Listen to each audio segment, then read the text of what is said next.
na siyang may ibig na ang lahat ng mga tao'y mga ligtas at mga kaalam ng katotohanan. Gusto ng Diyos lahat ng tao maligtas. Di kasama na ang mga tomboy, kasama na ang mga bading, kasama na ang mga... Meron pa ng tawag ngayon yata, bisexual eh. Pwede sa lalaki, pwede sa babae. Kasama lahat ng tao. Gusto ng Diyos lahat ng tao maligtas. Ang katunayan, doon sa mga unang Kristiyano, may mga ganyan eh.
Brother Eli, ako nga po pala si Brad John Larry. Isa po akong Katoliko.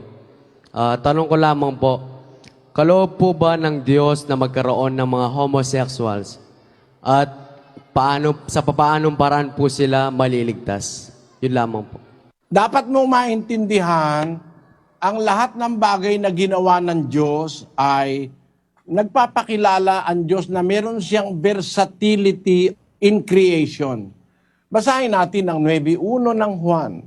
At sa pagdaraan niya ay nakita niya ang isang lalaking bulag mula sa kanyang kapanganakan. At tinanong sa kanya ng kanyang mga alagad na nangagsasabi, Rabi, sino ang nagkasala, ang taong ito o ang kanyang mga magulang upang siya'y ipanganak na bulag? Sumagot si Jesus, hindi dahil sa ang taong ito'y nagkasala, ni ang kanyang mga magulang man, kundi upang mahayag sa kanya ang mga gawa ng Diyos. Hindi kaya pinanganak siyang bulag, may kasalanan yung magulang niya o kaya siya, lalo nang wala siyang bata kasi hindi naman niya alam eh. Mula sa pagkapanganak niya, bulag na siya. Ni Kristo yung katotohanan na hindi dahil sa magulang niya kaya siya bulag o dahil sa kanya, dahil sa kanyang kasalanan, kundi upang sa kanya'y mahayag ang gawa ng Diyos. Na ang Diyos pwedeng gumawa ng bulag. No? Pwedeng gumawa ang Diyos ng pipi. Pwedeng gumawa ang Diyos ng pwede nating i-consider na abnormal.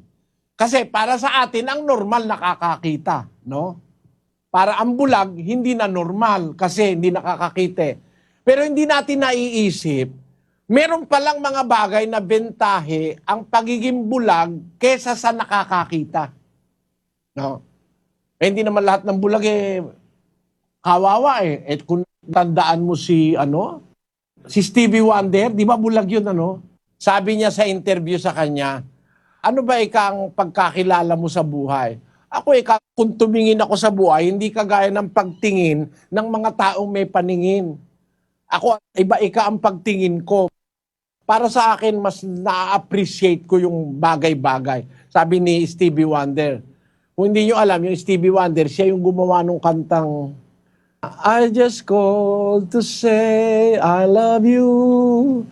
I just called to say how much I care. I just called to say I love you.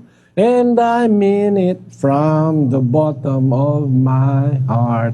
Sikat na sikat ito alam mo kung minsan yung bulag, malaki bentahin nun. Alam mo kung bakit? Yung bulag hindi nagkakasala ng pangangalo niya sa mata dahil hindi siya nakakakita no? Hindi siya nagkakasala nung pagkakaroon ng masamang mata dahil meron tao may masamang mata. Pag nakakita ng kahit hindi kanya, gusto niya, inaangkin niya. Ang bulag, libre na ron. No? Ang bulag, libre na rin dun sa pambuboso. Hindi na siya magkakasala ng pambuboso. Hindi na siya magkakasala ng panunood ng mga pornographic pictures. Paano manonood yun? Di mo naman pwedeng kapain sa screen yun, no? Yun. May advantages ang bulag. Pero tayong mga nagsasabing tayo normal, dapat magkaroon tayo ng awa sa bulag. Pag naaawa ka sa bulag, nahahayag ang gawa ng Diyos eh. Ano? Basahin natin ang Job sa 29:15. Ako'y naging mga mata sa bulag at naging mga paa ako sa pilay. Si Job na isang taong matuwid, pag nakakita ng bulag, tinutulungan niya. Siya ang parang mata at siya yung parang paa ng pilay. So sa pamamagitan ng bulag, nahahayag ang gawa ng Diyos. Nakakakita ka ng mga taong compassionate, maawain. Kaya may mahirap para makumbinsi yung mayaman na tulungan naman ang mahihirap. Kaya merong disabled para tayo maturuan naman ng awa sa kapwa-tao. Napakaganda ng virtue na itinuturo eh. Ngayon, ang tanong nung kapatid, kalooban ba ng Diyos magkaroon ng homosexual? Ang tanong ko sa iyo, meron bang homosexuals ngayon? Meron. Sabi nila, maraming na raw. O pinahintulot ng Diyos ang pagkakaroon ng homosexual. Pero hindi naman tayo kagaya ng ibang relihiyon na pag homosexual ka, papunta ka na sa impyerno. Hindi. May chance ang kahit na sinong tao. 2:4 ng unang Timoteo. Na siyang may ibig na ang lahat ng mga tao'y mga ligtas at mga kaalam ng katotohanan. Gusto ng Diyos lahat ng tao maligtas. Kasama na ang mga tomboy, kasama na ang mga bading, kasama na ang mga... Meron pa ng tawag ngayon yata, bisexual eh. Pwede sa lalaki, pwede sa babae. Kasama lahat ng tao, gusto ng Diyos lahat ng tao maligtas. Ang katunayan, doon sa mga unang Kristiyano, may mga ganyan eh. Sa unang Korinto, 6:9 hanggang 11. O hindi ba ganinyo nalalaman na ang mga liko ay hindi magsisipagmana ng kaharian ng Diyos? Huwag kayong padaya, kahit ang mga mapakiapid, ni ang mga mananamba sa Diyos-Diyusan, ni ang mga mangangalunya, ni ang mga nagsasababae, ni ang mga mapakiapid sa kapwa lalaki. Yung nagsasababae sa English, effeminate. Yung mga homosexual. Tapos, at mga mapakiapid sa kapwa lalaki. Tapos tuloy.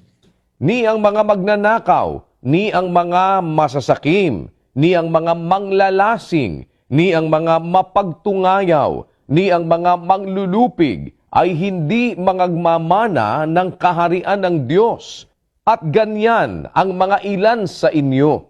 Ngunit nangahugasan na kayo, ngunit binanal na kayo, ngunit inaring ganap na kayo sa pangalan ng Panginoong Hesukristo at sa Espiritu ng ating Diyos. Ayun, maliwanag. Ganyan ang ilan sa inyo. Meron sa Korinto, magnanakaw. Meron sa Korinto, nagsasababae. Meron sa Korinto, nakikiapid sa kapwa lalaki. Meron sa Korinto, magnanakaw, manlalasing. Ganyan ang ilan sa inyo. Pero binanal na kayo, inaring ganap na kayo. Nang sumampalataya sila, binigyan sila ng Diyos ng chance sa kaligtasan. Kaya doon sa tanong mo kapatid, walang problema kahit ano pa itsura ng tao, kahit ano pa kalagayan mo, basta't sumampalataya ka kay Kristo, makapangyarihan ng Diyos para ikaw ay maligtas. Yun ang nakasulat sa Biblia. Maraming salamat po, Brad Eli. Sige, you're welcome. Sana makinig ka ng indoctrination session.